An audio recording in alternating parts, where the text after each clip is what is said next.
Daarom, Here, is daar ongelooflike blydskap in ons lewens, omdat U woord vir ons kom gee. U self kom verduidelik het aan ons. U self openbaar het. Maar ja, Here, soveel meer, U het mens geword en onder ons kom wandel. Soveel meer as dit het die lewe vir ons kom gee.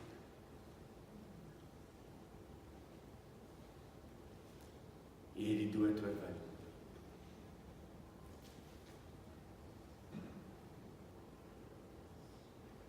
U het in die hemel opgevaar en U tree in vir ons as U kinders.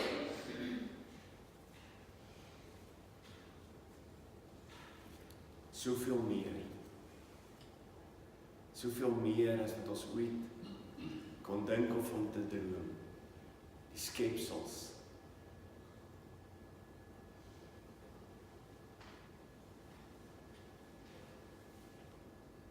Die kinders wat lief gehê word deur U. Vanmôre, Here, wil ons bid dat U woord vir ons sal oopmaak. Ons gebed is, Here, dat U ons harte sal sag maak.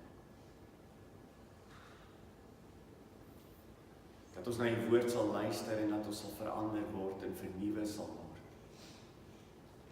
Dat ons as ander mense hier sal uitstap, geraak deur die woord. Die Heilige Gees van God bring lig in duisternis. Bring lewe waar daar dood is.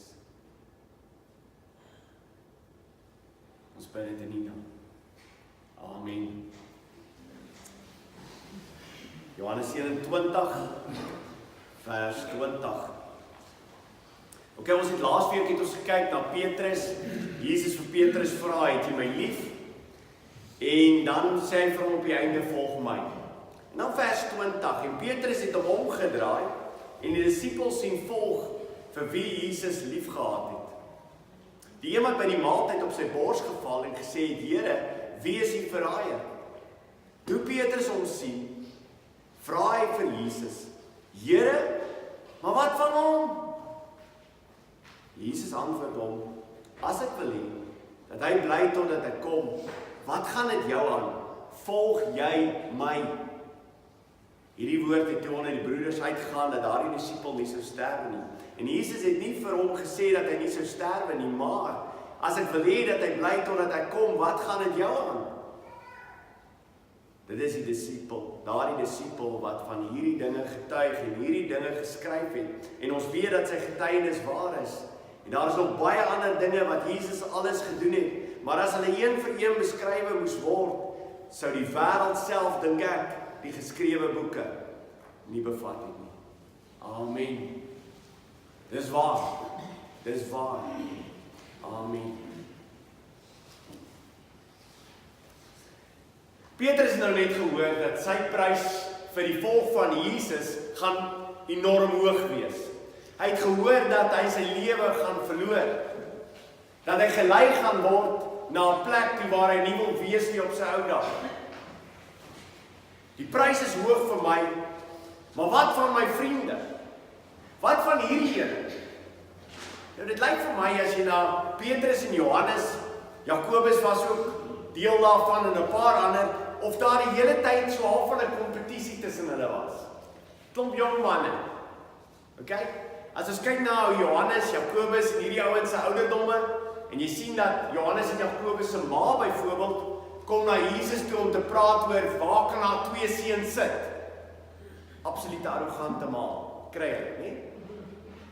Wat wil namens die kinders kom praat. En sy's bekommerd oor waar gaan haar 2 bloetjies sit. Tog asseblief tog een aan die regter en een aan die linkerkant. Maar daar was 'n kompetisie tussen die ouens en as jy kyk nou na die ma wat kom praat, moes Johannes en Jakobus omtrent 16 jaar oud gewees het, 16, 17. Die res van die disippels ook jong manne.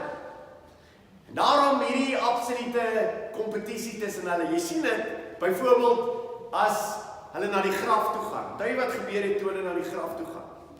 Petrus en Johannes is op pad na die graf toe en dan word vir ons vertel, Johannes 20 vers 4, luister hierna. en die twee het saam gehardloop, en die ander disipel het vooruit gehardloop, vinniger as Petrus, en eerste by die graf gekom.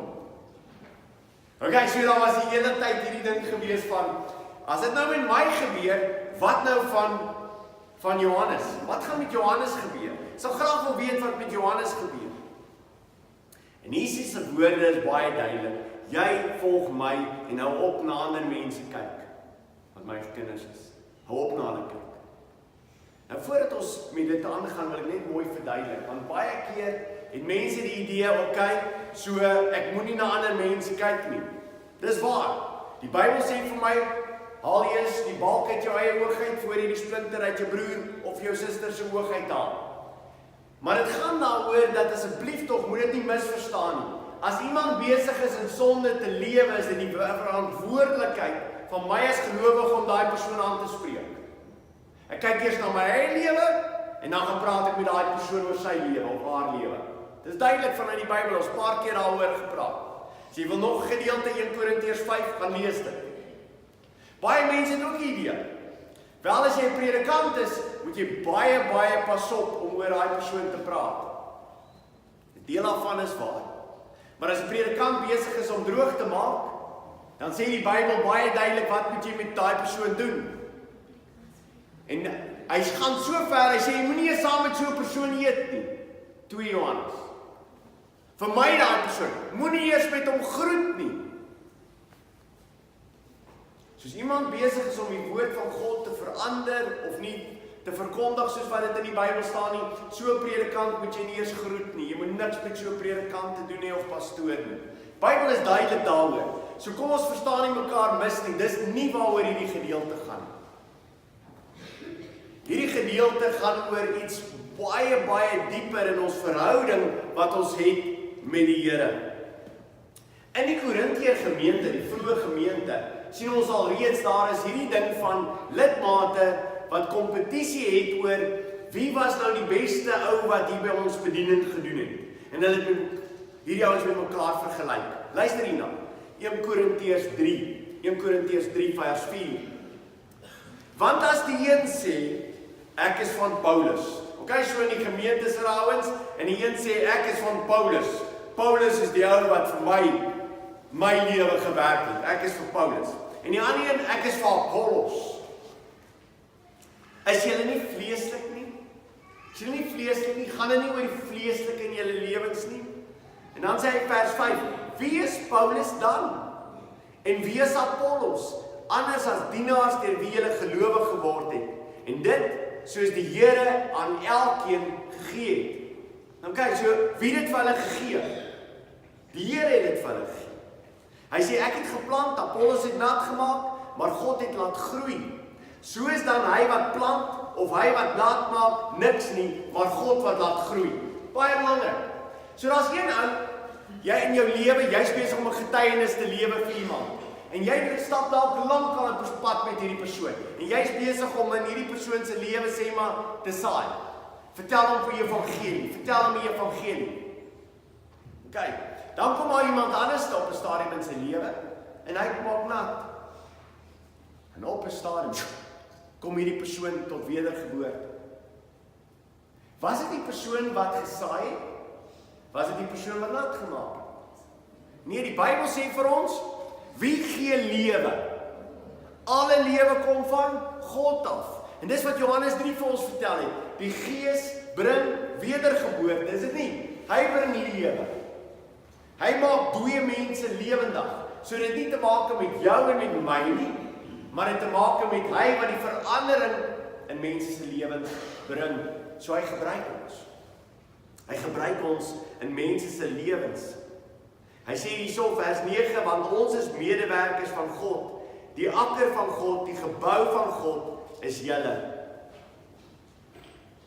Paulus gaan verder in die gedeelte, want hierdie gedeelte het hy probleme. En dan sê hy vers 10, volgens die genade van God wat aan my gegee is, het ek soos 'n bekwame boumeester die fondament gelê. Okay? So Paulus sê in my werk wat ek gedoen het, het ek die fondament gelê. En ek was 'n bekwame een. So wat sê hy? Ek het dit die beste na my vermoë gedoen.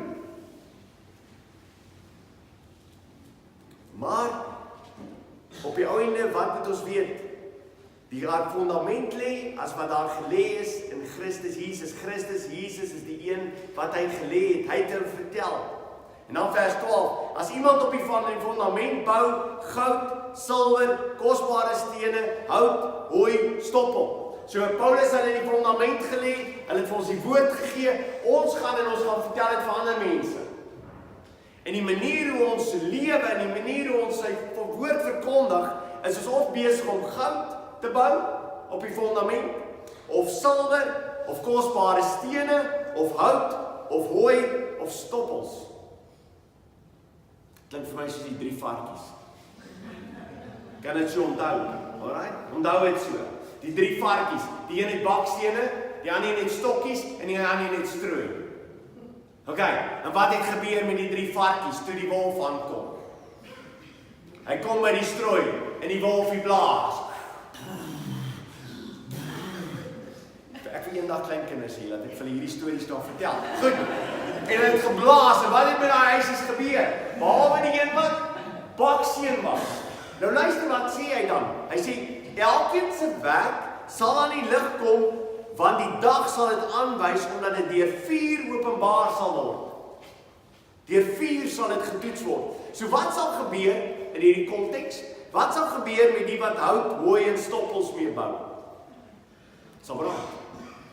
En dan sê hy vir hulle, en die vuur sal elkeen se werk op die proef stel, hoe danig dit is. As iemand se werk bly staan, wat hy daarop gebou het, sal hy loon ontvang. Sal hy beloning kry.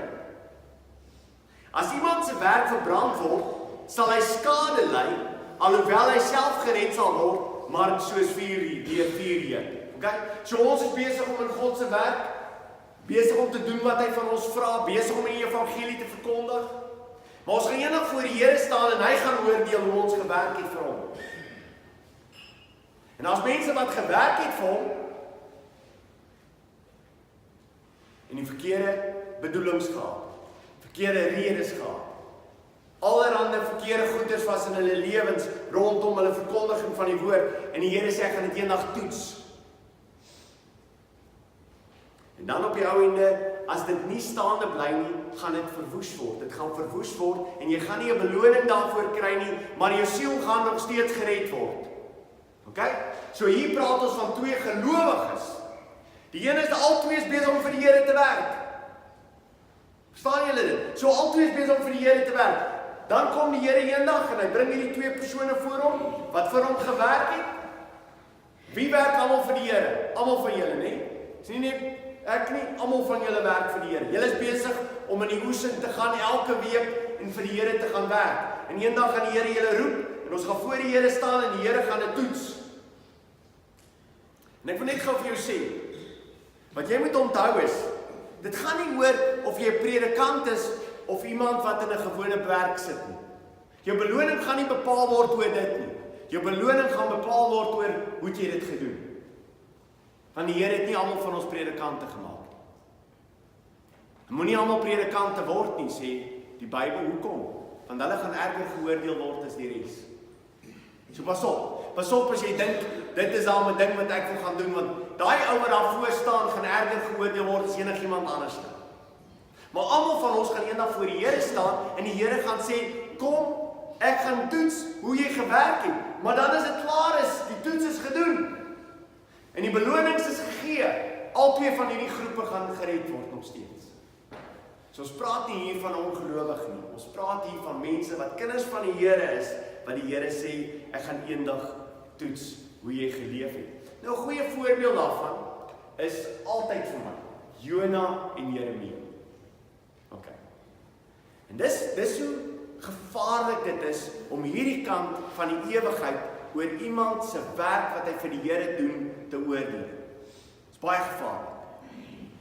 As ons begin om mense se werk hierdie kant te oordeel en te sê, wel, hierdie ou het dan werklik waar wonderlik vir die Here gewerk, want kyk net die wonderlike resultate.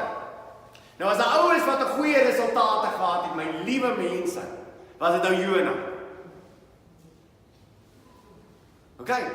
Jona was 'n frightening profeet.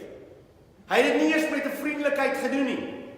Die waarheid is, hy het nie eens die mense gelike wat voor hom Sondag gesit het nie. Of hy paar dae wat hy daar gepreek het. Ingekom in die stad. Here gaan julle uitwis. Here gaan julle uitwis. En dis sy preek.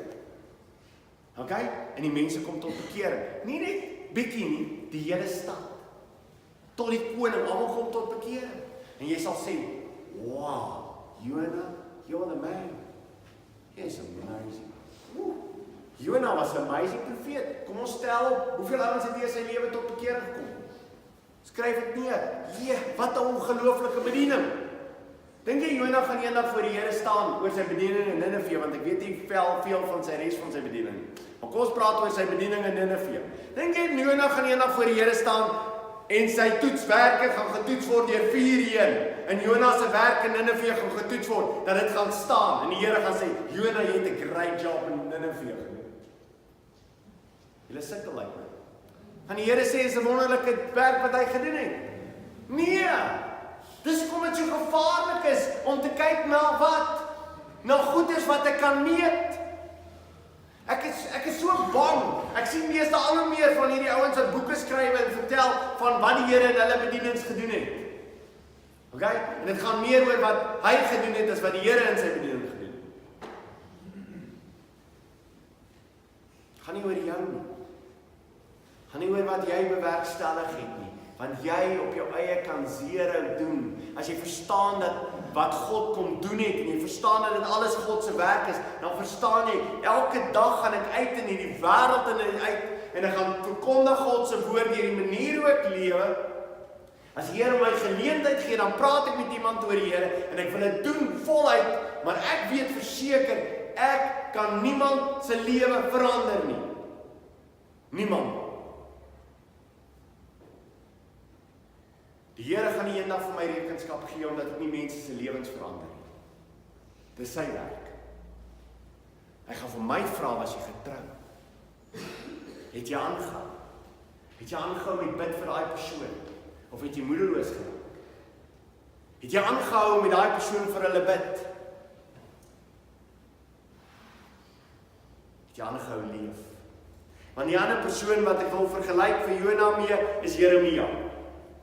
En hoekom Jeremia? Want Jeremia het nie baie bekeerlinge gehad. Ons weet van dalk 1, dalk 2, en dis dit.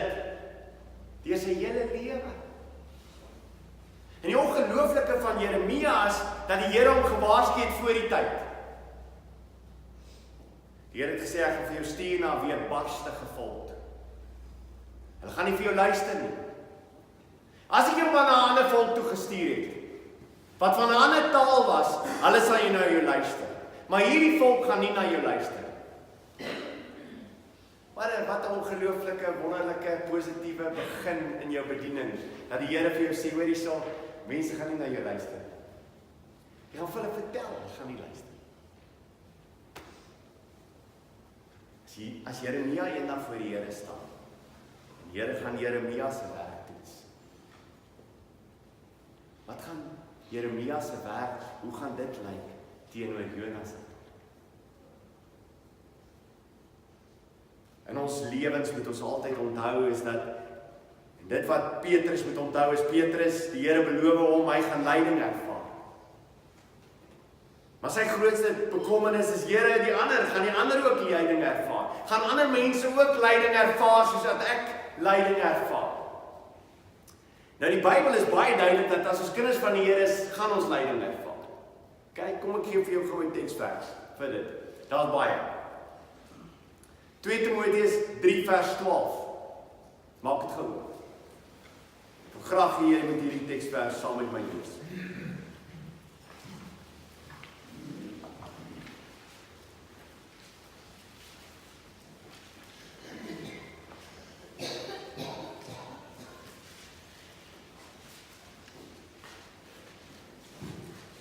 Timoteus 3.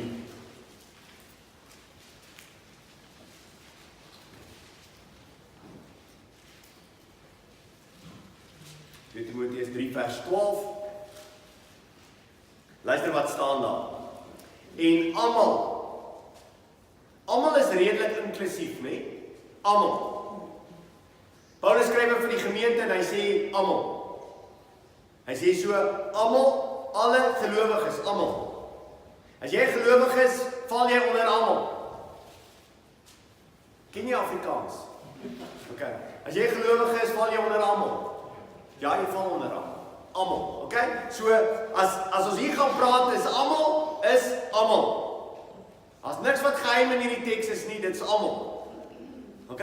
Alright. En almal wat ook godvrugtig wil lewe in Christus Jesus, sal. Wie wat is die woord interessant vir sal? Dit sal. Dis amazing van sal, nie? Dis nie miskien nie, dis nie hopelik nie. Daar is 'n moontlikheid daarvoor nie sal. Sal beteken altyd in Afrikaans dit sal. Sal julle dit onthou? OK, sal. Sal beteken dit gaan definitief plaasvind. So, wat staan hierso? Wat wil die Here vir ons sê? En almal wat ook godvrugtig wil lewe in Christus Jesus sal vervolg word. As jy kind van die Here is, sal jy vervolg word. Ja, jy sal. Ja, jy sal. As jy nie vervolg word nie, dan is daar probleme in jou geestelike lewe. Jy's nie 'n kind van die Here nie. Kom ons sê dit gou vir mekaar. Want almal is almal, en as jy nie deel van almal is nie, is jy deel van die wat nie almal is nie, en jy's nie hel. Dis baie duidelik vanuit die teks. Ek bekommerd mense stap hier uit en sê, wel, ek is 'n kind van die Here, maar ek ly nie op hierdie stadium. Dan wil ek hê jy moet vir jouself sê, dat as jy nie ly vir Jesus Christus nie, is jy nie 'n kind van die Here nie. Klaar. Baie eenvoudig. Want almal is almal. En sal is sal. En die teksvers sê vir my dat almal sal lyding ervaar in hulle lewens. So die probleem is nie met Petrus dat die Here vir hom wil sê jy gaan ewe skielik 'n verskriklike lyding ervaar, maar die res gaan absoluut geen lyding ervaar. Maar dat die verskil is met hoe die Here met elkeen van ons werk en wat se tipe lyding ons ervaar. Ek meen, daar was 'n man in die Ou Testament, 'n profeet Sagaria. En Sagaria wil vir ons vertel, hy het die Here verkondig. En dan in 2 Kronieke 24 word vir ons vertel van hom, toe die gees van God in Sagaria, die seun van die priester Jojada, vervul. En die het voor die volk gaan staan en hulle gesê, so spreek God. Waarom oortree julle die gebooie van die Here en wil julle nie voorspoedig wees nie? Omdat julle die Here verlaat het hy julle verlaat. Daarop smee hulle sameswering teen hom en stenig hom op die bevel van die koning in die voorhof van die huis van die Here. Die was 'n man wat getrou was. En wat het hulle op die einde met hom gedoen? Hulle het hom gestenig. Elia, het Elia 'n maklike lewe gehad? Nee, Elia het nie 'n maklike lewe gehad nie. Maar hoe? Wat gebeur met Elia aan die einde van sy lewe? Hy gaan met 'n vuur waar in die hemel in. So daarom moet ons baie versigtig wees dat jy na Sagaria kyk en sê, wow, Sagaria, hier was jy iets fout in jou lewe gedoen, maar Elia was daar amazing. Wat het Elia gedoen voordat hy in die vuurbaal opgeneem is? Waar was hy gewees? Hy was in 'n toestand gewees. Want hy het gesê, Here, kyk wat gebeur. Ek het al hierdie wonderlike dinge gedoen en hulle vervolg my. En die Here sê vir hom, Elia, wat soek jy hier? En die Here vat hom weg in 'n vuurbaal. Sop as jy dink die vuurbaal het 'n betekenis vir wat die beloning eendag gaan wees. Sien julle, hoe meer ons aan die teksgedeeltes kyk, hoe meer besef ons, dis baie moeilik om enigiemand te beoordeel rondom sy werk en wat gebeur in sy werk. Of wat gebeur nie in sy werk nie. Jakobus, jong man, saam met Jesus gestap, een van die 12 gewees. Jesus gaan in die hemel om. Jakobus hulle verkondig die evangelie. En Jakobus, na Stefanus, word Jakobus wat gebeur? Sy kop word afgekap. En Petrus, hy word gevange geneem. En in die nag, waarin Petrus gevange geneem word hy vrygelaat en hy's uit die tronk uit, terwyl Jakobus se kop word afgekap. Op 'n jong ouderdom. Beteken dit as jy jong sterwe op 'n jong ouderdom sterwe vir die Here, dat jy nie so wonderlik getrou was soos iemand wat later in sy lewe sterwe vir die Here nie? Sien, dis die gevaar. Die gevaar is dat ek na iemand se lewe kyk en sê, hier is iets nie lekker nie, want kyk wat het in sy lewe, of kyk hoe moeilik gaan dit in daai persoon se lewe wat vir die Here lewe. Hy of sy moet iets verkeerd doen. Jy het al gesê? Kyk na iemand anders in sy lewe wat vir die Here voluit lewe. Jy sien niks fout in sy lewe nie. Dis nie dat hy besig is met sonde in sy lewe nie, maar jy kyk na daai persoon se lewe en jy sê, daar moet iets fout wees wat daai persoon in sy lewe te doen. Want kyk hoe sleg gaan dit in sy lewe. Kyk hoe sleg gaan dit in haar lewe.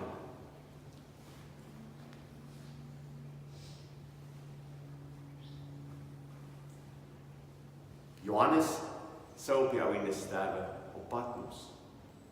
Op baie hoë ouderdom sou hy 'n gevangene wees in Patmos. Sy lewe was totaal anders te gewees en wat God vir hom beskik het was totaal anders te gewees as wat vir Petrus beskik was.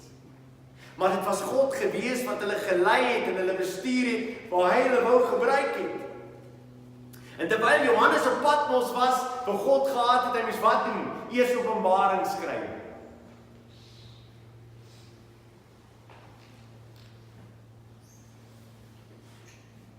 Romeine vertel vir ons wat elke gelowige moet onthou, want niemand van ons leef vir homself nie en niemand sterf vir homself nie. As jy kind van die Here is, onthou dit. Romeine 14 vers 7, want niemand van ons leef vir homself nie en niemand sterf vir homself nie. Dis die woorde van 'n kind van die Here. Dis 'n belydenis van 'n kind van die Here deur die eeue. Ek lewe nie vir myself nie en ek sterf nie vir myself nie.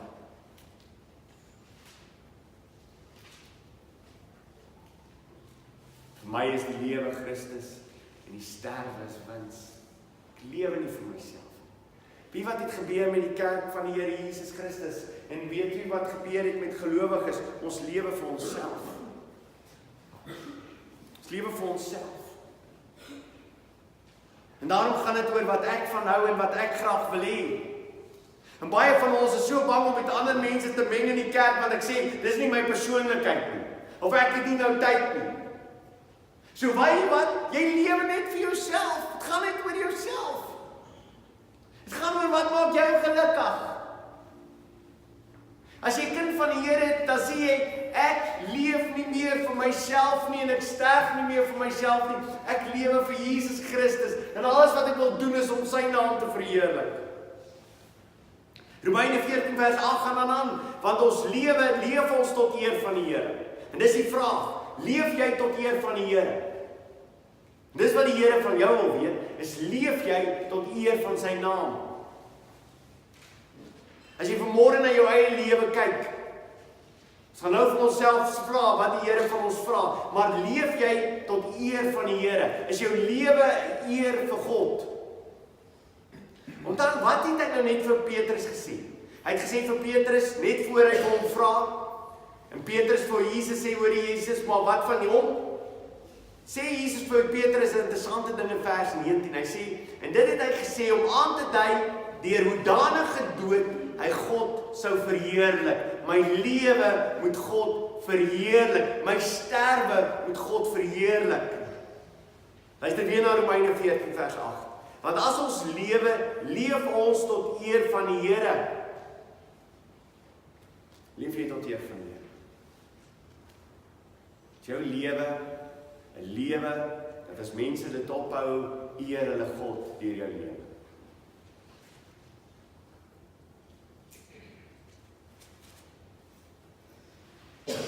En as ons sterf ons tot eer van die Here. Of ons dan lewe en of ons sterwe, ons behoort aan die Here. Want hiervoor het Christus ook gesterf en opgestaan en weer lewend geword om oor die dode sowel as die lewende te heers. Maar jy, vers 10, maar jy, waarom oordeel jy jou broeder? Of jy ook, waarom verag jy jou broeder? Want ons sal almal voor die regterstoel van Christus gestel word. Ons gaan voor hom staan en hy gaan ons beoordeel, maar ons kan nie mekaar beoordeel rondom die werk wat ons doen vir die Here nie. Maar die vraag is jy besig om vir die Here voluit te leef? So hoe doen ons dit? Hoe doen ons dit prakties? Dit is my 'n paar verse wat vir my wonderlik is, hoe dit vir ons wys, hoe moet ons lewe? Hoe kyk ons na ons eie lewens? Van die enigste persoon wat jou werk moet beoordeel hier op aarde, vir die manier hoe jy werk vir Christus, is jouself. Jouself. Jy moet kyk en jou eie lewe in oënskou neem en sê, Here, hoe lyk my lewe en hoe lewe ek vir U? En dis die taak van môre vir elkeen van u. As ons na hierdie teksverse kyk, wil ek hê jy moet na jou eie lewe kyk en sê, Here, hoe lyk my lewe? Here, hoe lyk my lewe vir U? En los ander mense nou uit. Môre wil die Here met jou praat. En hy kom staan vanmôre by jou stoel en hy sê, ek wil met jou vanmôre praat. En hy wil hê jy moet na jou eie lewe kyk en jy moet begin vir jouself afvra, hoe lyk jou lewe? Vir my. Galasiërs 6 vers 4. Maar laat elkeen sy eie werk op die proef stel. En dan sal hy grond vir roem hê, alleen wat homself betref en nie wat die ander betref nie. Want elkeen sal sy eie pak dra. Okay, dit beteken elkeen sal verantwoordelikheid doen vir hoe hy geleef het eendag voor die Here. So wat vra hy vir ons Galasiërs 6? Hy sê, maar laat elkeen sy eie werk op die proef stel. En dan sal hy grond vir roem hê, alleen wat homself betref en nie wat die ander betref nie. Nou kom ek gaan vir jou teksvers gee, wat daai meer gaan verduidelik en dan gaan ons daaroor praat. In Handelinge 23 vers 1 sê Paulus die volgende. En Paulus het die oë op die raad gehou en gesê, broeders, ek het my met 'n volkome goeie gewete voor God gewandel tot op hierdie dag. Ek het met 'n goeie gewete, volkome goeie gewete voor God gewandel tot op hierdie dag. So waaroor gaan dit? Dit gaan oor om elke dag in my lewe te kyk en vir myself, my lewe in oorskou te neem en sê, Here, hoe lyk my lewe? Is daar goedes in my lewe wat ek besig is om aan vas te hou, wat ek nie behoort aan vas te hou? Is daar sondes in my lewe wat ek moet laat staan? Is daar goedes in my lewe wat ek die werk vir die Here doen vir die vergeetskere gesindheid? Is ek besig om te soek dat mense vir my sal eer? Waaroor gaan my lewe? Gaan my lewe werklik waaroor Jesus Christus? Waarom doen ek sekere dinge? En jy begin om jou eie lewe in oënskou te neem. Maak vir jouself tyd. Behalwe jou eie Bybelstudie. Met deur jou Bybelstudie klaar die Here ook deur sy Gees jou aan oor goedes in jou lewe. Maar jy moet jou eie lewe in oënskou neem en vra, hoe is ek besig om vir God te leef? Is dit iets wat jy doen? Jy stil raak voor die Here en vir die Here vra, Here, in hierdie week, hoe het ek vir U geleef? Kon ek hierdie week meer vir die Here getuig het? Het ek hierdie week geleenthede gemis waar ek my mond gehou het, waar ek eintlik moes gepraat het?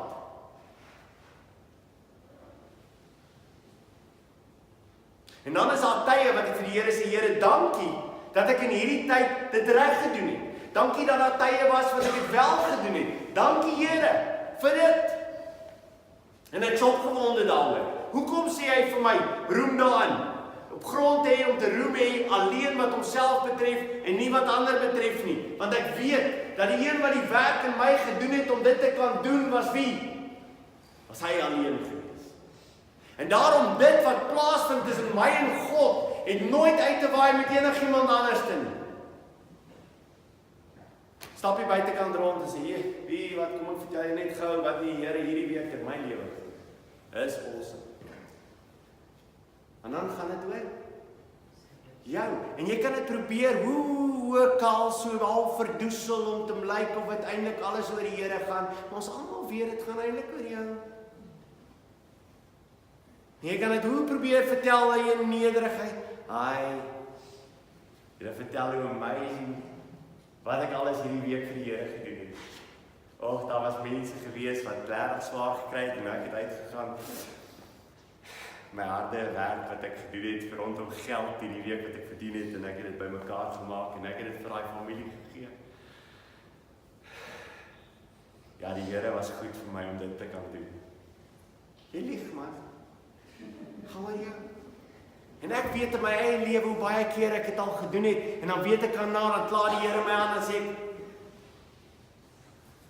okay, En daarom is dit die hele ding van moenie laat jou regterhand weet wat jou linkerhand doen nie.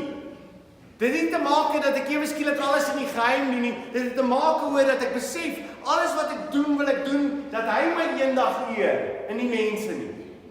Hy moet my eendag eer. Ek gaan eendag voor hom staan, en die wonderlikste woorde wat uit sy mond uit kan kom, is goeie en getroue diensknegt.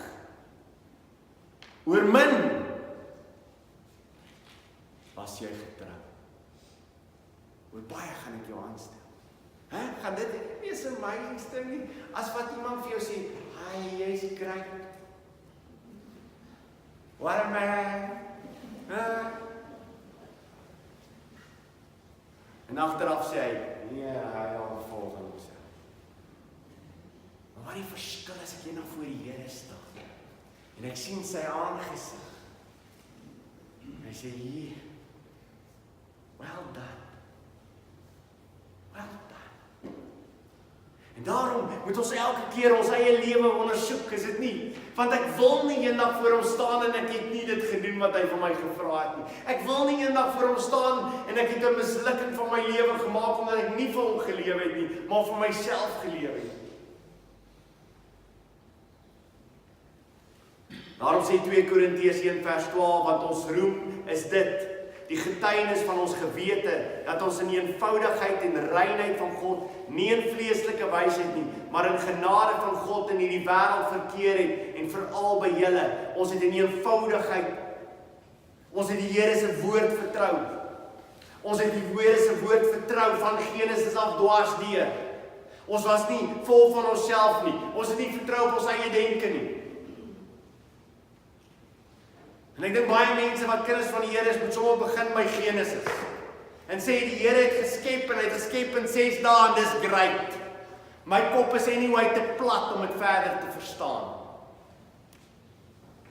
Maar die mens wat arrogant is en vol van homself is, staan voor hierdie tekste en sê, "Wel, ek kan dit eintlik beter verduidelik."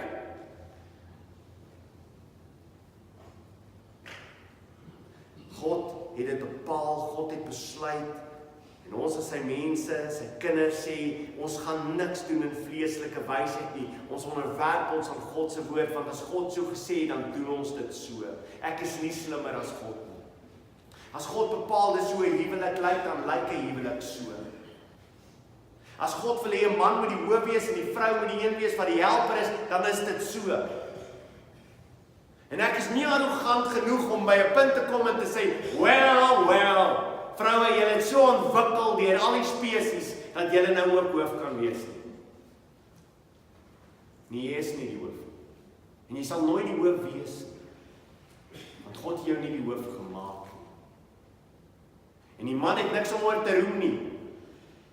Want dis nie jy wat gekies het om hoof te wees nie. Dis God wat jou aangestel het as hoof. So gaan wees hoof. Ek hoef nie as man, nou trou ek, Ulrich, Daniel, nou trou ek, kom in die huwelik in. Dan sê ek, wel skat, gee my net so 'n kans, ek gaan try om die hoof te wees. Die Here sê nie, wel as jy eendag trou, try om die hoof te wees. Hy sê, gaan wees die hoof. Wees lief vir jou vrou. Here, maar ek kan nie altyd lief wees vir jou vrou nie. Lees lief vir haar. Here sê vir my môre kwaad gemaak, wees lief vir haar. Dieselfde so met die vrou. Ek wil hê jy moet die een wees. Ek wil hê jy moet onderdanig wees. Wel, die 21ste eeu, vrou is nie meer onderdanig nie, Here. Het jy die nuutste weergawe van een of ander tydskrif gesien? Vrou is nie meer onderdanig nie. Dink jy God het 'n enige worry oor wat die wêreld doen? As jy wil weet hoe huwelike misluk, gaan kyk na Hollywood en al hierdie ouens wat tydskrifte skryf. En dan kyk jy daarna en sê, ja, lyk of jou huwelik werk, jy sal by die 7de een.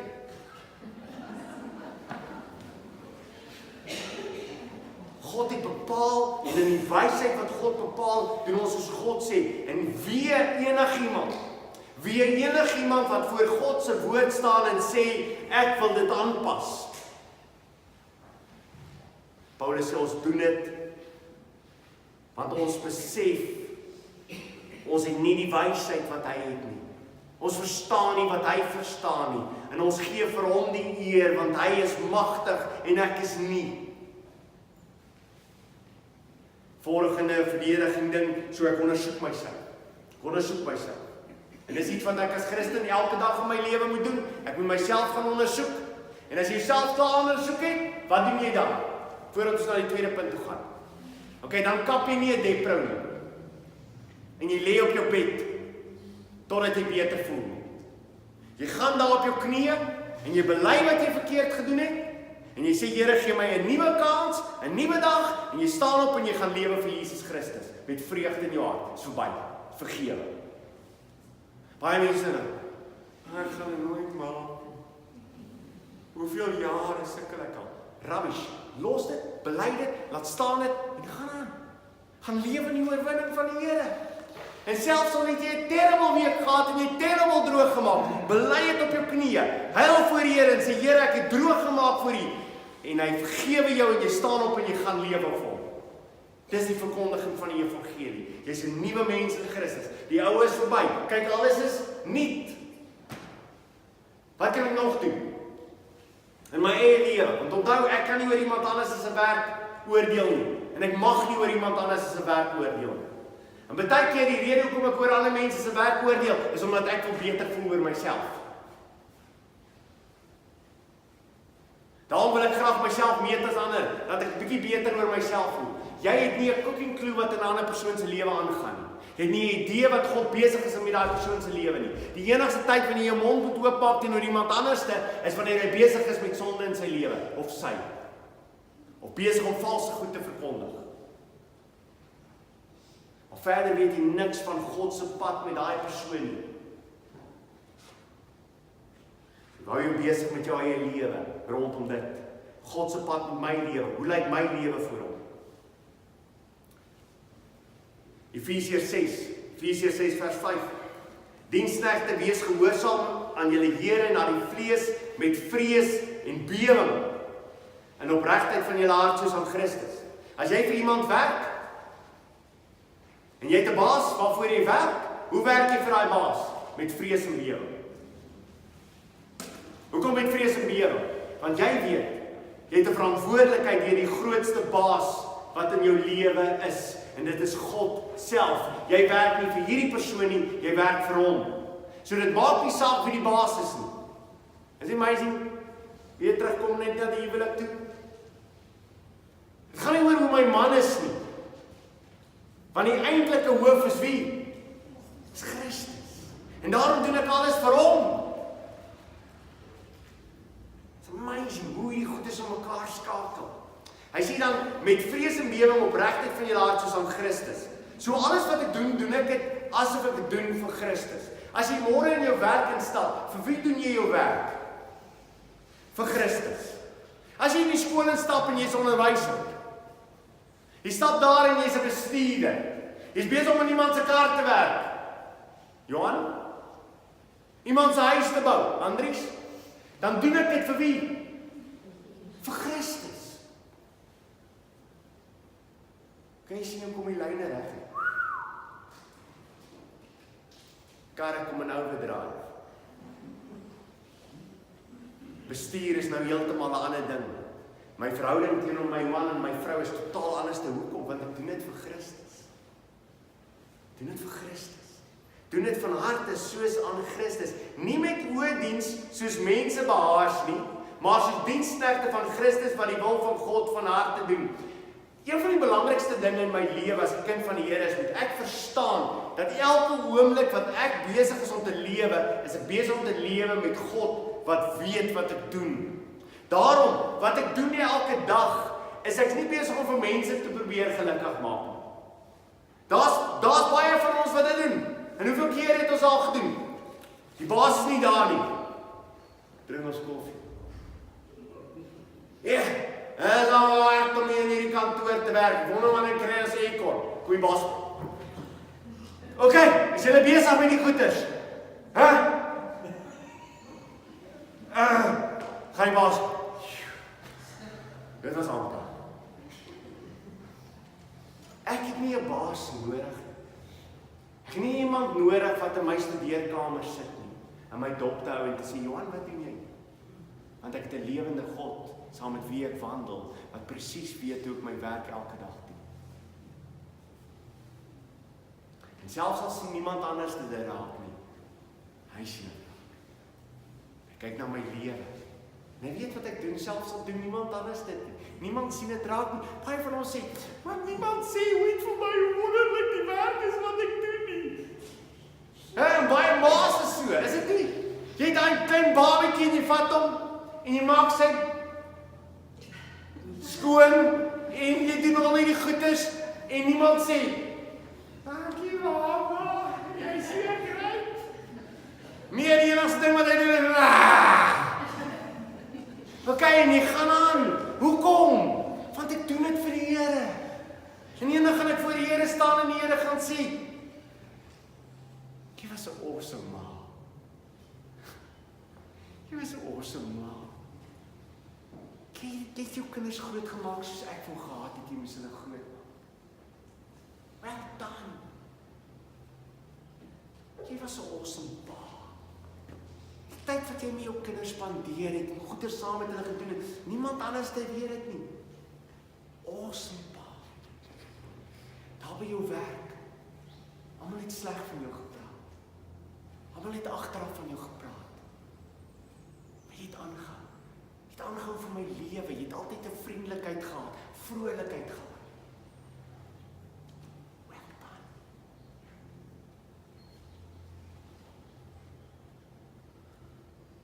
Gaan nie oor ander nie. Gaan nie oor hoe ander mense besig is om vir die Here te lewe. God kom staan vir my vanmôre en hy sê, hoe lyk jou lewe? Is jy werklik waar lief vir my? Is alles wat jy doen, is dit vir my? Doen jy jou beste?